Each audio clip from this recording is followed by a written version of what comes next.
Salut tout le monde et bienvenue sur la chaîne. Aujourd'hui, on va parler d'une rumeur d'échange absolument dingue qui fait le buzz en NBA. Une proposition à 3 équipes analysée par Jackson Caudell, journaliste spécialisé qui couvre les Hawks d'Atlanta et Georgia Tech sur SI, la chaîne spécialisée en NBA. Une proposition qui pourrait complètement chambouler la ligue. Rudy Gobert aux Lakers, Austin Reeves au Minnesota et les Hawks qui récupèrent des vétérans expérimentés. Restez bien jusqu'à la fin parce que je vais vous expliquer pourquoi cet échange, même s'il n'est que spéculatif pour le moment, a énormément de sens basketballistiquement parlant. Et surtout, dites-moi en commentaire si vous pensez que ce trade serait favorable aux Lakers. N'oubliez pas de liker la vidéo si le contenu vous plaît.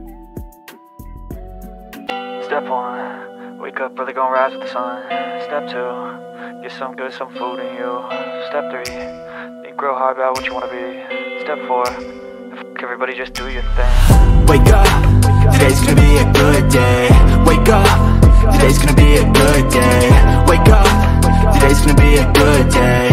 Wake up, today's gonna be a good day.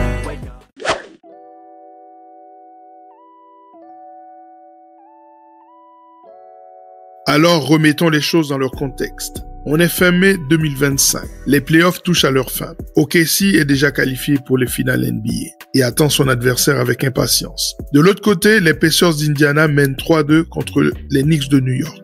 Ça veut dire que 27 équipes sont déjà en mode off-season et réfléchissent à comment s'améliorer pour l'année prochaine.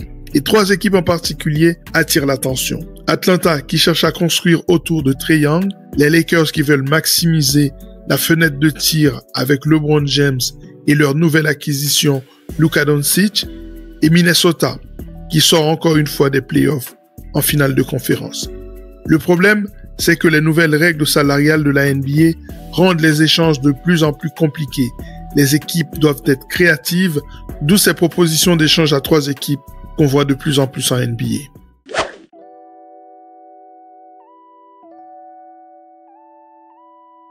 Alors rentrons dans le vif du sujet. Cette proposition d'échange analysée par Jackson Caudell implique donc 3 franchises avec des besoins différents. Et d'ailleurs, première question pour vous en commentaire. Est-ce que vous pensez que les Lakers sortent gagnants de ce deal? Écoutons le deal.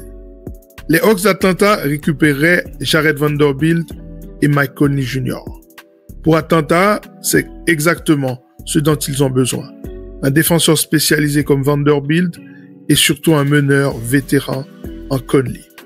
À 37 ans, Conley apporterait cette expérience et cette stabilité que cherche l'entraîneur Quinn Snyder, avec qui il a déjà travaillé à Utah d'ailleurs. Du côté des Lakers, on parle d'un coup de poker énorme.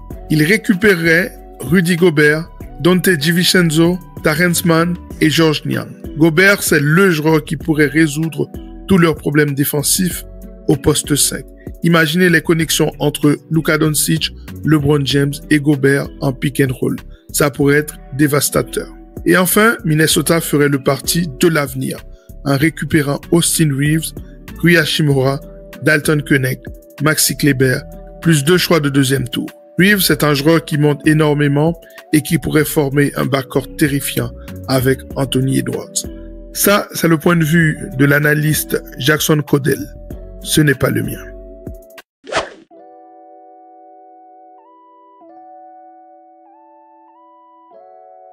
Mais attention, cet échange n'est sans risque pour personne.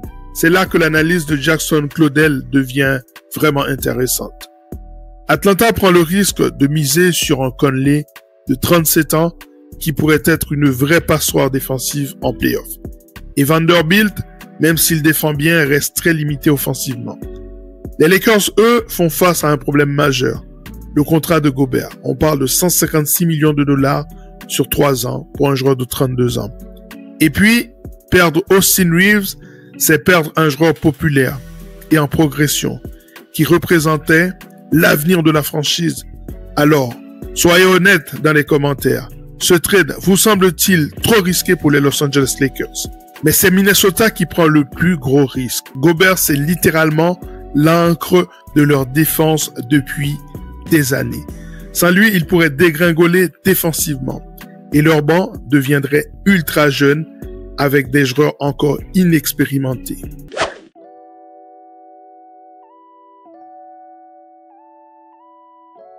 Selon Jackson Claudel, si cet échange se concrétise, l'impact sur la course au titre serait énorme. Les Lakers deviendraient instantanément des prétendants légitimes. Un starting five avec Doncic, LeBron et Gobert, ça fait rêver. Ils auraient enfin cette pièce manquante qui leur permettrait de rivaliser avec les meilleures équipes de l'Ouest. Atlanta pourrait faire un bond en avant également avec Trae Young qui continue de progresser. Et maintenant, de la stabilité au banc, ils pourraient viser les playoffs dans une conférence Est qui reste très ouverte. Minnesota, c'est plus incertain. Ils parient sur l'avenir avec un duo Edwards-Reeves, mais ils pourraient perdre en régularité cette saison. C'est un pari à long terme.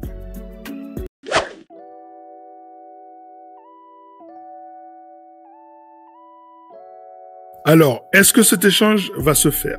Jackson Claudel précise bien dans son analyse que c'est encore du domaine de la spéculation. Mais franchement, quand on regarde les besoins de chaque équipe et les contraintes salariales actuelles, ça a quand même du sens. Ce qui est sûr, c'est que cet été va être passionnant à NBA. Entre les nouvelles règles salariales et les ambitions de chaque franchise, on va avoir droit à des mouvements de folie. Moi, personnellement, je n'aurais pas fait ce trade parce que Rudy Gobert n'est pas forcément le fit parfait aux côtés de Luka Doncic. On sait qu'on a besoin effectivement d'un protecteur de cercle, mais on a également besoin de quelqu'un qui va travailler sur le périmètre lorsqu'il est ciblé. On sait que Rudy Gobert se défend dans ce domaine, mais ce n'est pas le pivot idéal pour faire ce genre de travail. D'autant plus que Rudy Gobert a déjà dépassé la trentaine et ce n'est pas forcément la trajectoire d'âge qui correspond à Luka Doncic. En plus, le facteur financier. Dans le contrat de Rudy Gobert, il reste pas mal de masse salariale. Il faut absolument conserver de la masse salariale afin d'aller chercher un gros poisson. Et vous, qu'est-ce que vous en pensez de cette proposition? Est-ce que vous la feriez si vous étiez GM des Lakers, bien sûr? Et surtout, dernière question. Sur une échelle de 1 à 10, à combien vous notez ce trade pour les Lakers? Dites-moi tout en commentaire et n'oubliez pas de vous abonner si ce n'est déjà fait. On se retrouve très bientôt pour d'autres news NBA et d'autres news des Lakers. À bientôt.